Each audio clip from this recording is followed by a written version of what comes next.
那麼傅崐萁也說韓院長辛苦了哦，然後呢，行政院也說韓院長辛苦了，說不願意見3本預算形成共辦效應，就是去年、今年反正好這個預算了哈。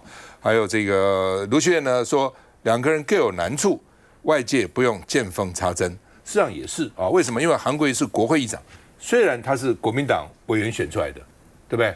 民進黨沒有選他嘛，但是一旦選出以後，他就是整個立法院的院長，而不是國民黨的院長，就跟賴清德一樣。我常常勸告他，雖然你有這個幾百萬人沒有投票給你，但是你一旦選出當中華民國總統，你是全國的總統，是2300萬人的總統。當你做任何決定的時候，你考慮的是2300萬人，而不是投給你的幾百萬人一樣的。所以韓國瑜他因為他是國會議長，他一定要總預算什麼要通過嘛，否則他也不能一直站在國民党立場啊，他必須要站在一個比較超然的立場。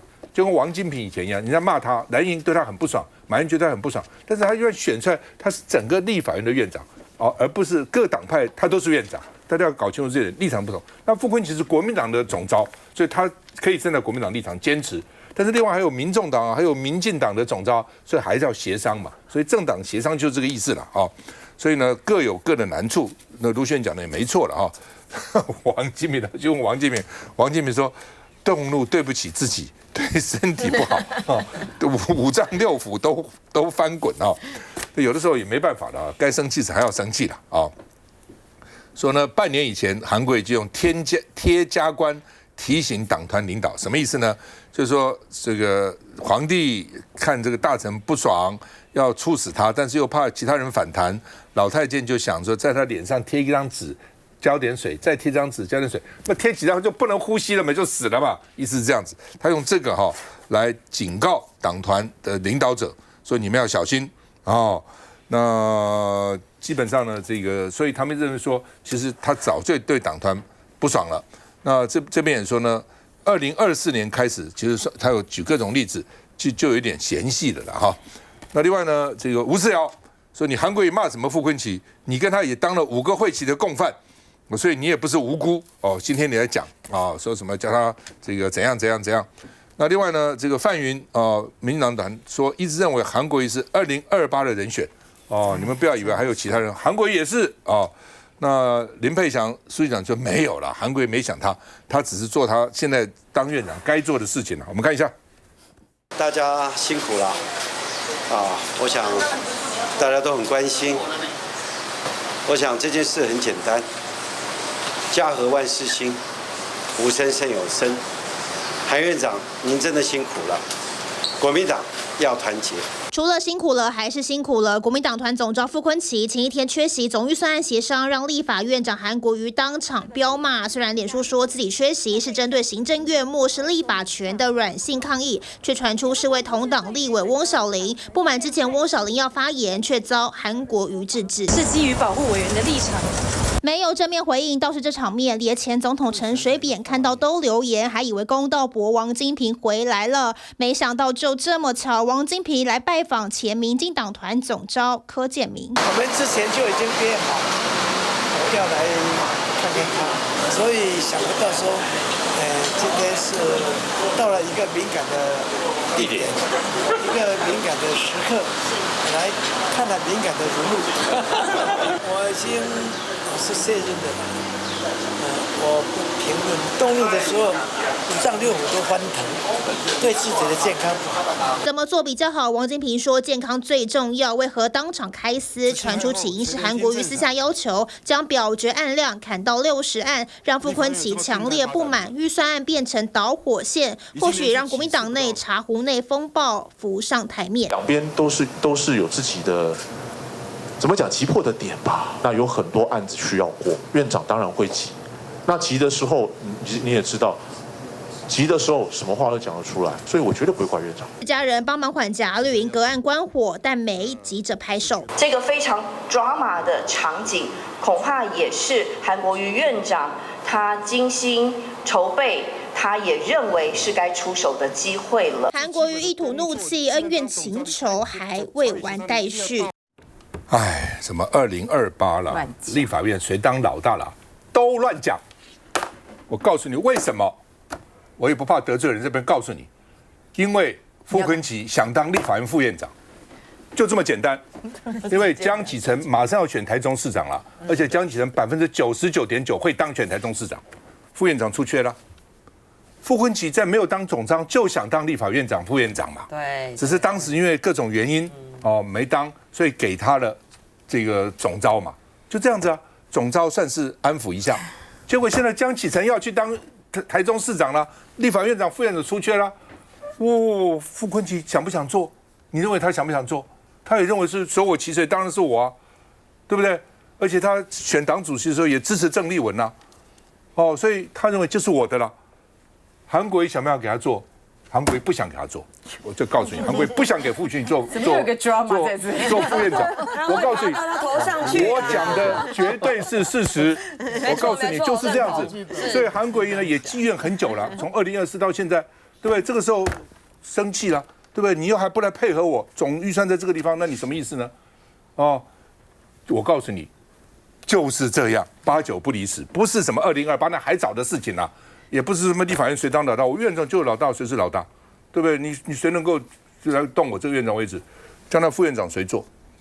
那韓國瑜可能認為說，以這種情況，你現在總召都跟我不配合，你還在當副院長，對不對？所以呢，我認為韓國瑜昨天發脾氣，當然他們都會否認，傅昆萁也會否認，絕對不是這樣。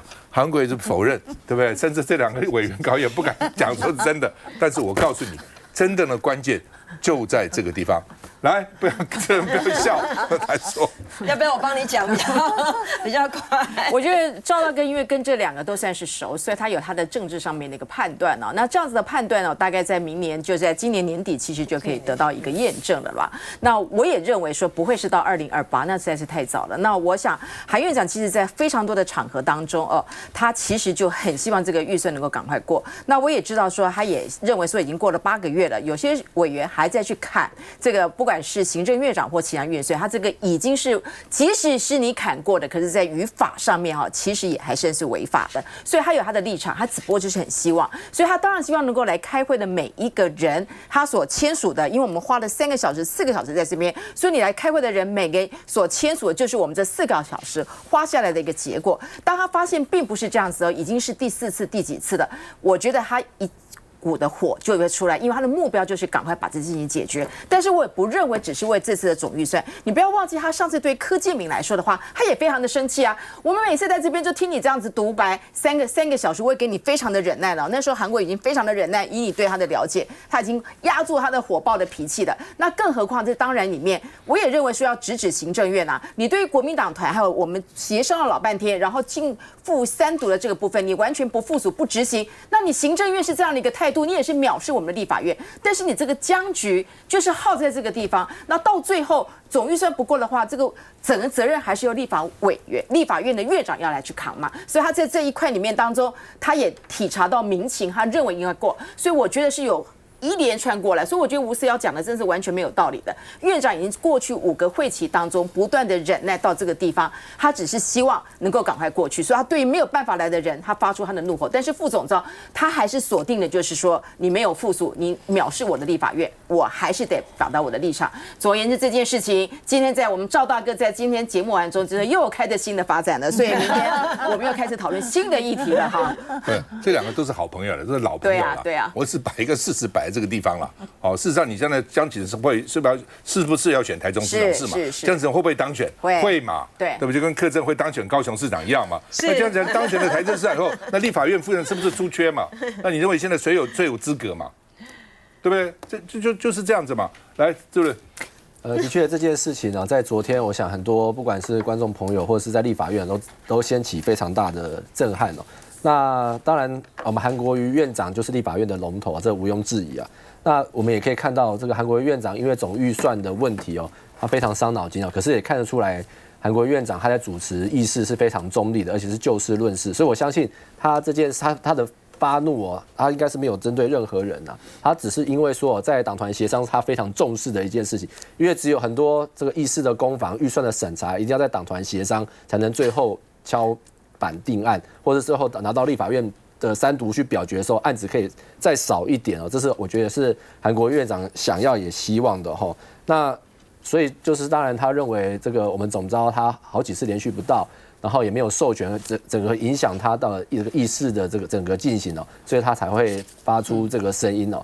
那這邊呢，我也要幫我們的這個書記長林沛祥講幾句話。其實書記長他就是只是他過去在黨團一直扮演非常好的，就是一直扮演溝通協調的一個角色。那天呢，也其實真的是難為他了。他到現场就像夾心餅乾一樣。不過我覺得，書記長他也做了他該做的事情，就是到最後也簽了一個字，也簽字了，就是把這件事情，我認為後來就是不管是我們的院長或者是總召，他們都已經各自表述完了以後，我相信這件事情就會。未來就不會討論，就會塵埃落定，這是我個人認為。那我也要拜托我們本黨的委員們哦，因為總預算迫在眉睫，那也希望說，當然大家心中也不滿意的，不管是你針對民進黨的阿爸，他不管是不附屬、不執行、不公告這些東西哦，可是既然院長已經跟大家拜托說，大家平下心來，趕快把總預算通過，也希望說我們在野黨委員大家共同努力，趕快把總預算通過，來迎接下一個會期的預算。廖乃金。其實關鍵第一個哈，就是說，不管有沒有發生昨天那一場，2028韓國瑜本來就是人選之一啊，所以他就是故意的哈，在轉移這個焦點。我覺得這個是本來就是韓國瑜本來就是會是藍營裡面的人選之一哈，所以跟那個真的無關。就藍營的幾個太陽、月亮之一啦。對，這幾個太陽裡面，他一定是有韓國瑜的嘛哈。那但是呢，回到昨天的那一場哈。這個讓綠營呢非常的振奮啊，覺得這個韓國瑜這樣子大罵了之後呢，好像是把這個過去從大罷免以來哈累積出來的這個民進黨的挫敗呢，哇，現在呢就找到一個出口了，覺得說你看，就是這個韓國瑜就是這個傅崐萁哈，傅崐萁呢他在整個呢帶這個讓這個國民黨的這個演出呢荒腔走板，韓國瑜呢終於像個院長了哈。其實就把整個的焦點其實是轉移了啦哈。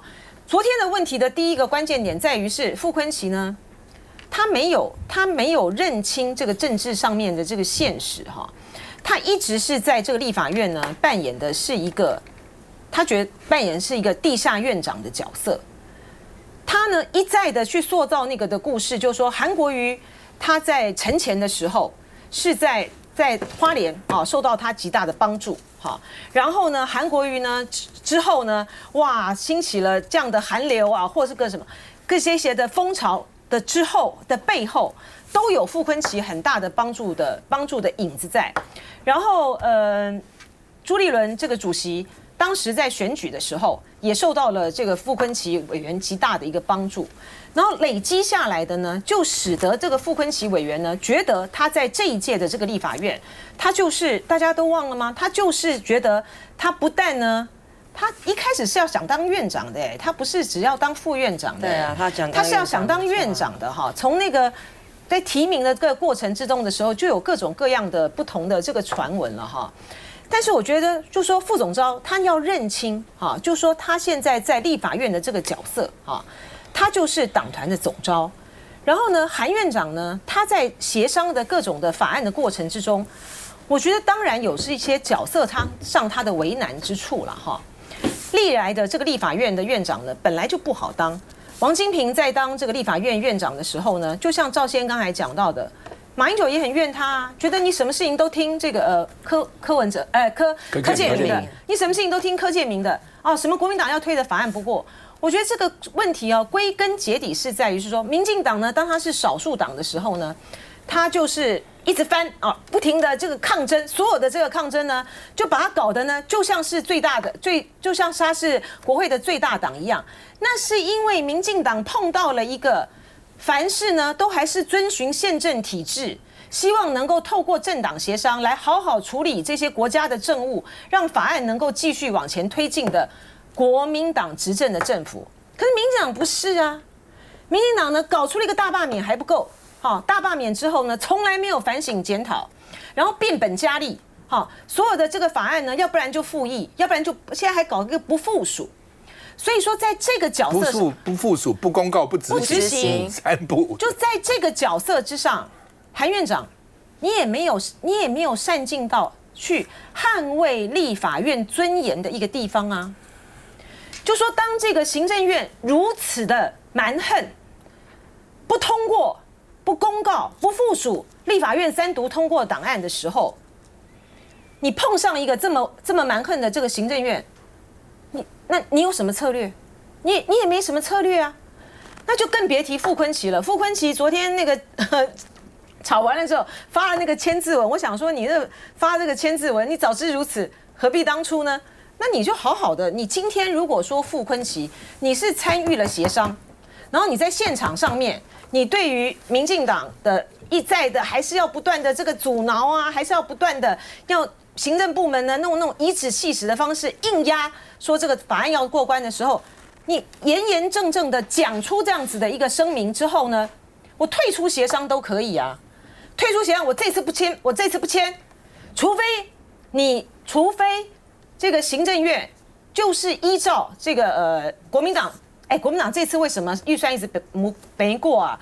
就是因為你軍公教那個警教條例，他不給你編嘛，他不給你編嘛。但他這種情形之下的話，卓榮泰已經在立法院做出承諾了耶，說下個會期要編，還是沒有編呢？現在傳聞出來還是沒有編。就國民黨在副總召他們在操作這些議題上的時候。他們因為他們不編這個預算，所以呢，他們就卡這個總預算。可是這個總預算卡這個總預算，對於要選縣市長的這些的壓力非常非常大。好吧，基本上了哈，我覺得國民党策略是錯的。哦，我舉個例子，我當台北市議員的時候，我是公務小組召集人，陳水扁是公務小組委員議員，他就一直背個公務小組預算，後來就講說阿扁啊。你明天你再背個哈，我明天就開記者會，告訴你台北的建設之所以拖延，就是你陳水扁害的。陳水扁立刻變得說：“少康兄，我們今天下午去參加一個國宅的這個計劃，參觀完我就給他通過了。他也知道這個不能一直拖啊，國家的總預算，台北市的預算不能一直拖的。所以國民黨很簡單嘛，今天民進党今天不通過你的這個就軍警的。”這預算可以加薪，我就砍掉你。我告訴你，我要砍掉你500億的預算，因為就報復你這個，你不能不審查啊，不能在那邊拖啊。卡住，我就看，或者我刪掉你100億，我一個數字出來，因為你不通過，所以我就要刪掉你什麼預算，然後就解決了嘛。你不能一直拖到現在，從2000案變1000案，變800案，變700案，變100案。哎，我覺得所以不是。什麼？今天哪個外媒也在罵嘛？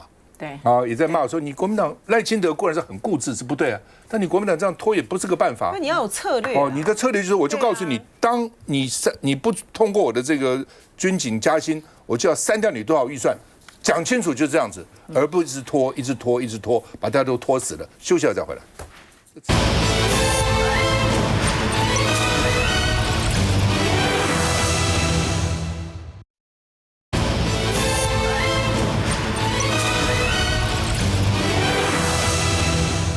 好吧，徐嘉清因為呢，他兒子去到東沙島，被人家講說這個違法，監察院都說不對嘛哈，他也承認他違反利益回避法，他兒子嘛，但是他說他是因為一時心軟來犯錯的，為什麼心軟呢？他說因為這個人如果不夠的話呢，就辦不成這個營了。那他兒子呢，因為有雙重國籍因為他先生是外國人嘛，所以呢，在這種情況之下呢，他也符合，等於是意思就是說這個符合這個條件了，大概有外籍啦，或者華僑等，反正我不知道那個條件是什麼了，但是他說符合條件，所以呢，為了怕辦不成，一時心軟就答應了那而且呢說呢，我下次就不要這麼好心了，因為太好心了。但是整個民進黨默默很靜默，並沒有說徐嘉清好心他會覺得人在講什麼而且呢，雖然要罰10萬，罰10萬也沒什麼了不起嘛那到底怎麼回事？我們看一下。先前 TVBS 獨家掌握到僑委會委員長徐嘉清史無前例的帶兒子登上東沙島，疑似有開後門的狀況，還害僑委會的同仁遭到經院調查，身心嚴重受創。對此，徐嘉清承認了，他因為一時心軟而犯下錯誤，違反了公職人員利益衝突回避法。但來聽稍早他的說明：一旦那個公文有你簽了，那你就是了。然後那天晚上就是我一時心軟，同仁拿來了，我說7點嘛，今晚是不是給我打一個委員長簽，大家都下班去啊？一共明天仔都愛上啊！我說就這樣子犯了這個錯誤，那你會這個我當然有事啊，所以我上個禮拜打電話去問了，我才說那我都沒有收到，我可以怎樣？他說你可以來閱卷。好，可以聽到，由於呢，徐嘉靜在去年的時候接受 TVBS 的訪問，是強調說呢，這都是不實的爆料。這一回他被問到的時候，也說了他還沒有收到公文。對此，徐嘉欣解釋了，他說呢，他在7月20號回家之後，家人已經忘記這件事情，所以並沒有告訴他。但其實監院的公文7月3號就已經寄到了他的戶籍地。而他也強調了這件事情，他並沒有獲利，現在是因為越勸，所以才得知到監院要裁罰他10萬元。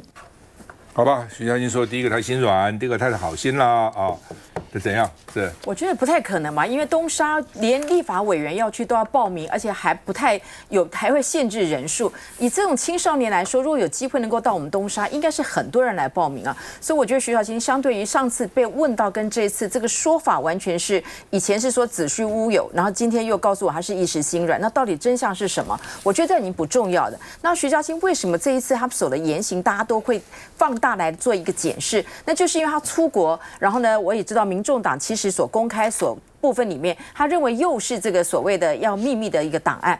當明明僑務你說外交，我就要相信僑務來說的話，非常的公開的。僑務工作跟外交工作是兩碼的事情。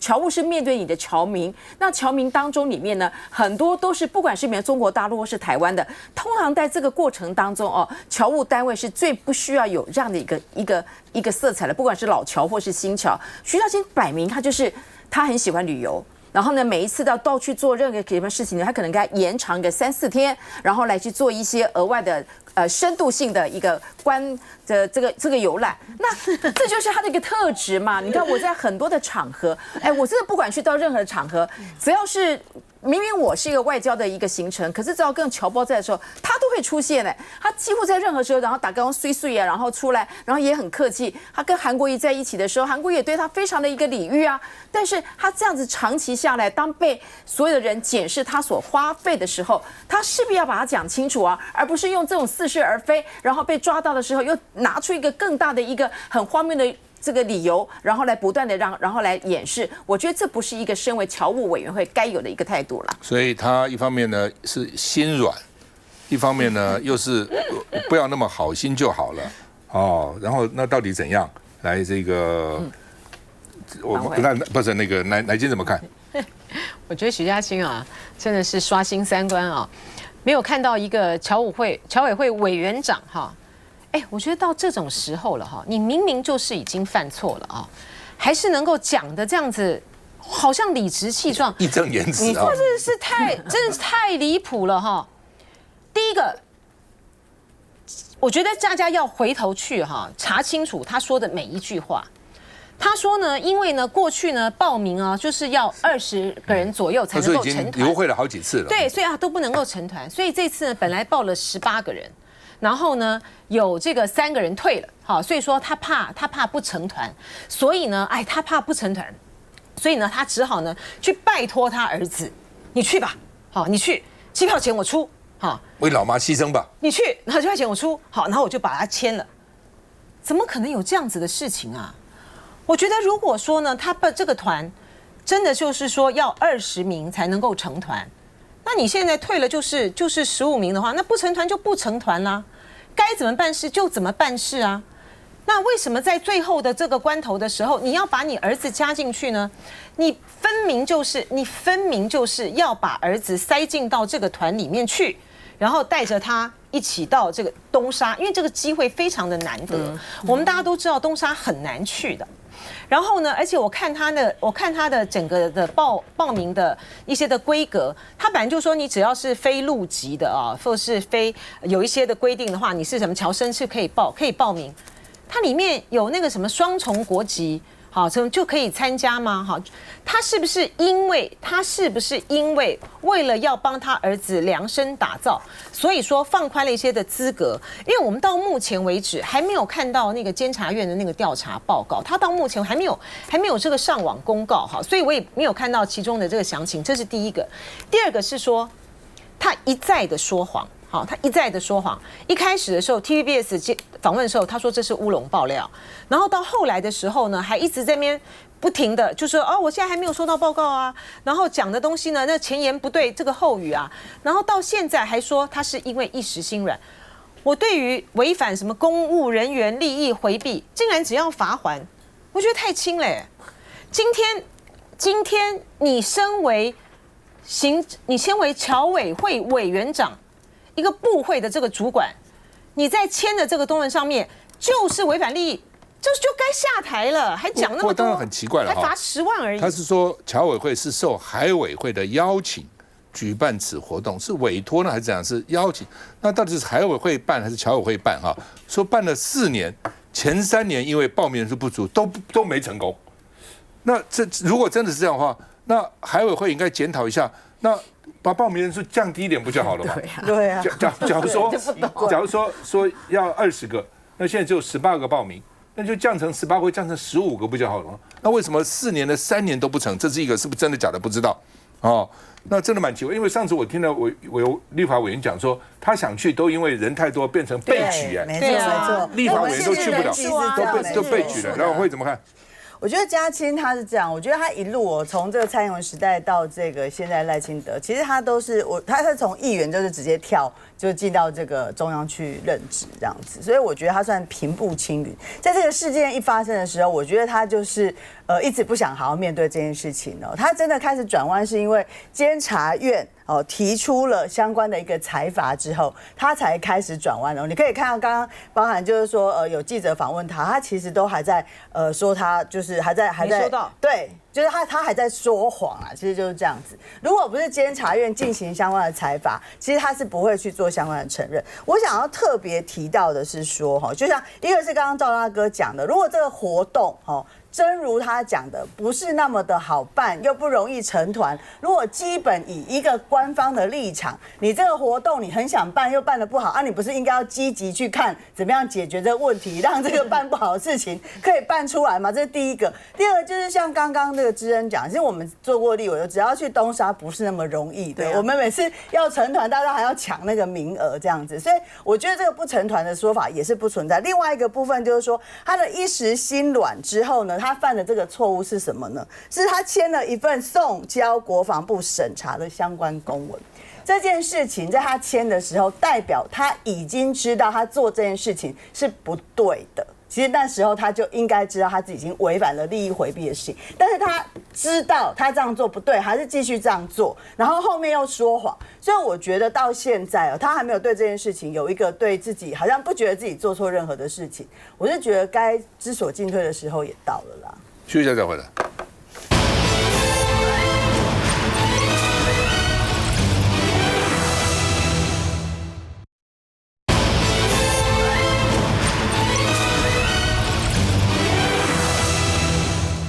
好，不要好。这个赖士葆今天開槍啊，說國票金的副董事長今天立法院辦這個公聽會了哈，不來哦，就故意說他故意把這個時間安排的要開會啊。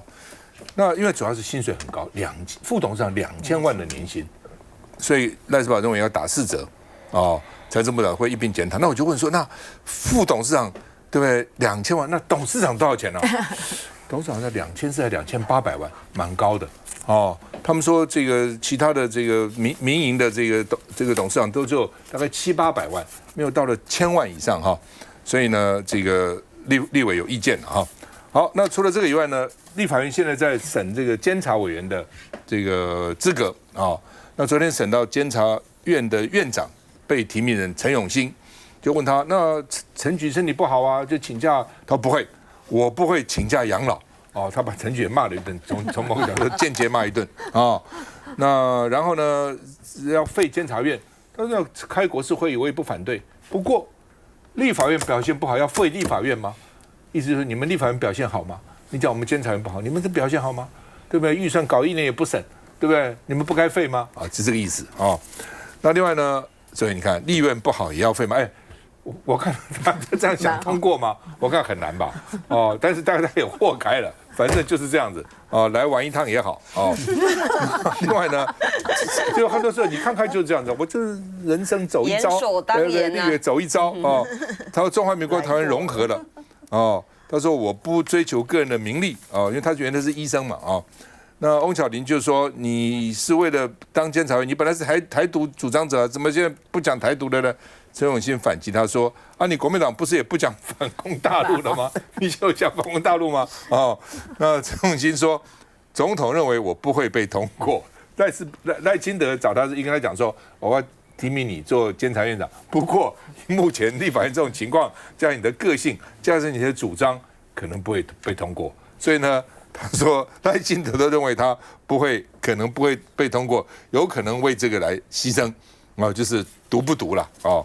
那另外呢，這個立法院這個監察院副院長提名人王榮章說哈，人家問他說你這個績效很差，他說那立法院提案最多委員也不一定最優秀，你不是看我到底提案多少啊，我有多少案子啊，不是以這個啊，哦不是以數量啊。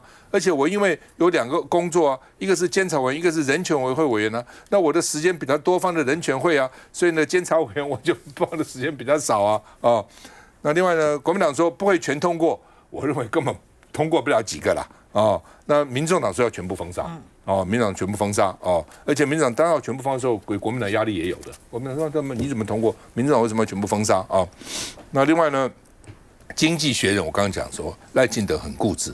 國民黨有黨預算，所以呢，你們這些都是自私政客。結果呢，因為台灣的分裂，讓中國成為贏家。哦，那另外呢，就是本來台灣民主是很好啊，可以對大陸號召，但是大陸一講說你民主搞成这個地步，哦，所以我們為什麼要民主呢？哦，那所以呢，經濟學人說台灣的民主被挾持了。哦，那賴清德估值。反對黨呢引發憲政危機。他這個篇文章其實還蠻偏頗的。好吧，反正等等再講嘛哈。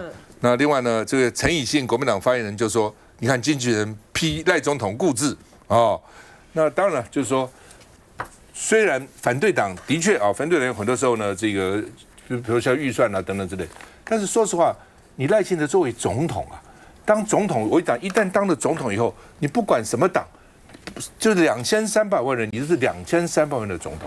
所以很多時候真的不要那麼固執。你現在不是當台南市長，當台南市長你還可以說我就不進，因為李全教當選議長，我就不要進台南市會。你是總統的時候，所以柯文哲不是也講嗎？我以為哈這個賴清德會來找我，說我們大家協商一下，合作一下，那不是民進黨加民進黨就過了嗎？賴清德不要跟你協，賴清德把你罷免掉啊，罷免掉我就根本不必跟你協商，我就這個佔多數了。所以當個總統這樣子的堅持的時候，把台灣搞成這樣子，其實我認為。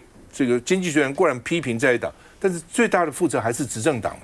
你有權力在手上嘛，你可以稍微姿態低一點，對不對？我認為在野黨也不是那麼難溝通嘛。那你通通不要溝通啊，我就是要這樣幹啊。兩岸也是啊，兩岸也可以溝通嘛，不是不能溝通啊。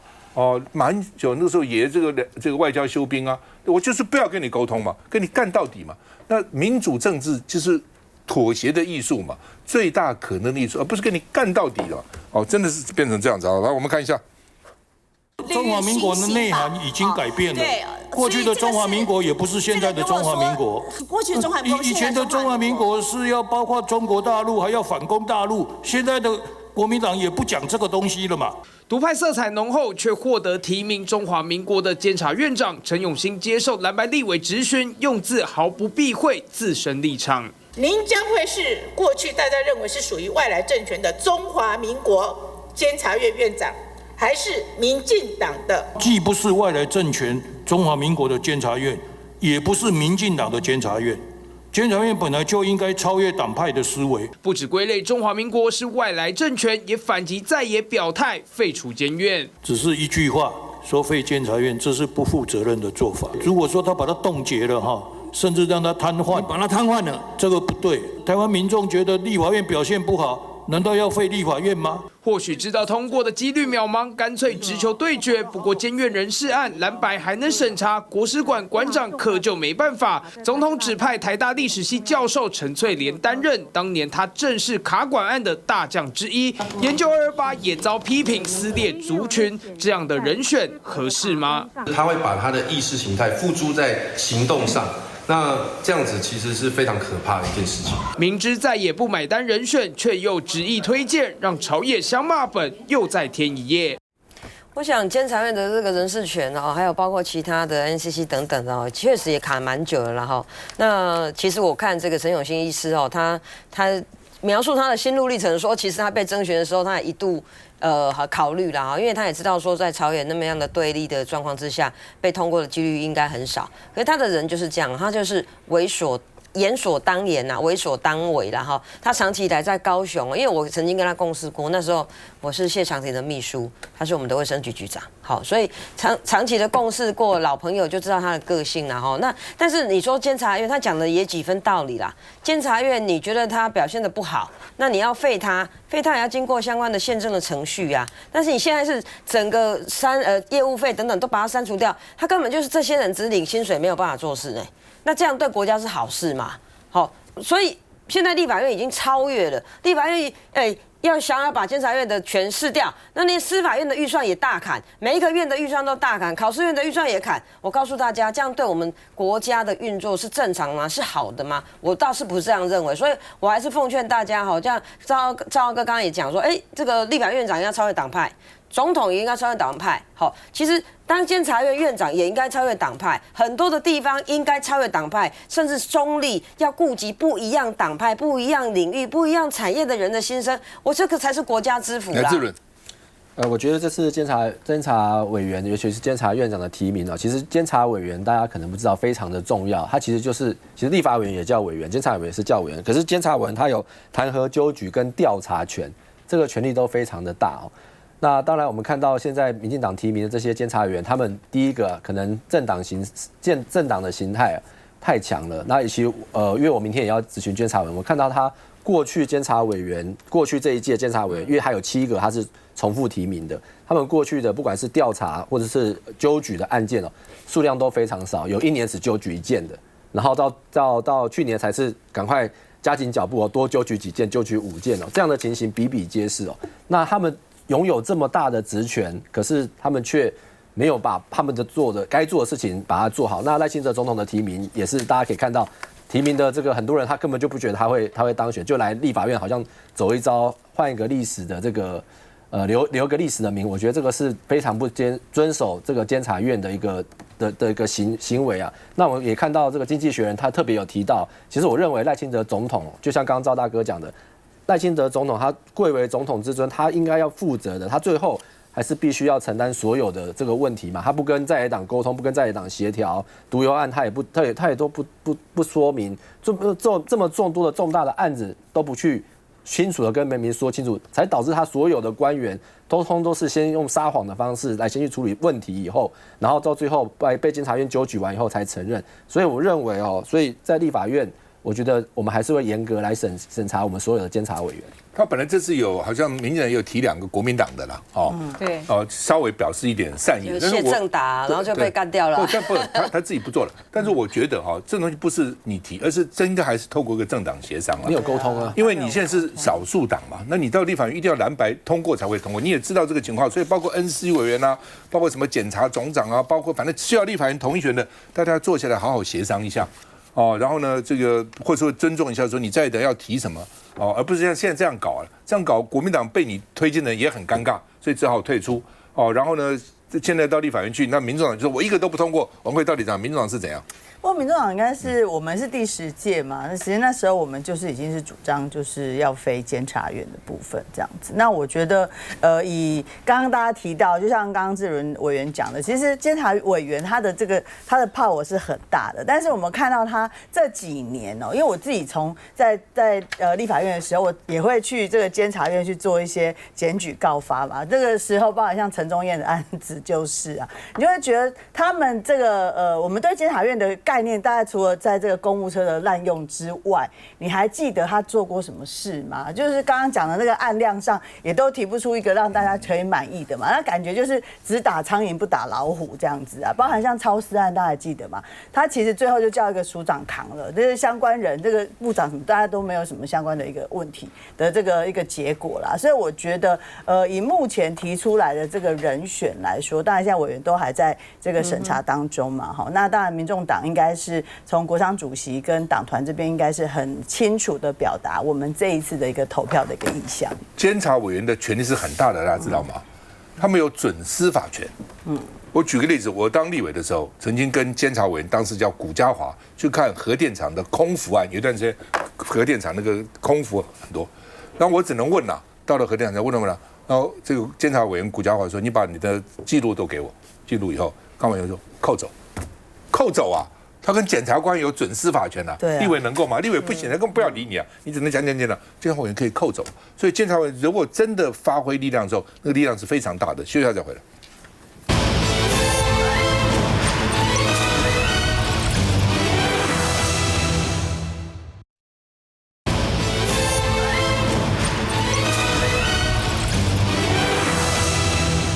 好，沈伯洋選台北市長也公布一些政見，也蠻有趣的哈。他現在公布了5大願景，哦 ，heart 心，誠心誠意哦，然後呢5大願景，然後呢他有一個這個願景是捷運站可以洗澡哦，因為太熱了，到捷運站以後那個流汗太臭了，擠捷運的味道不好聞，所以上捷運前先洗個澡哦，然後呢沈伯洋就說你們都說不可行，日韓也有啊，都可以洗澡啊，為什麼不行呢？所以他要用心顧未來。台北順起來哦，所以提出空間、時間、陪伴、機會、韌性哦，這5大願景，市政願景。那另外呢，說捷運洗澡哦，可以省30分鐘嗎？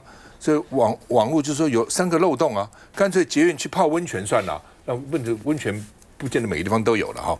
那另外呢，這個他說，因為他的心在台北，蔣萬安的心不在台北。所以蔣萬安的施政是跟不上的哦。那另外呢，這個他說，因為沈伯洋現在罵蔣萬安是黃國昌化嘛，所以呢，英偉就說，那你沈伯洋是不是陳時中化？哦，看起來像不像 heart， 像 hater， 像黑粉，充滿仇恨 hate 嘛哈。那另外呢，蔣萬安說高雄都更連僵屍都不如。那沈伯洋說，台北老化的程度是高雄的2倍啊，所以呢，蔣萬安認為說高雄都更太慢了哈。那另外呢，說這個台北市僵屍都更哦，那蔣萬安說拿指標來反擊，說我現在是上任前都更的2.3倍，也是過去3年5都加總的3.2倍，意思說我都更很有效率。我們看一下。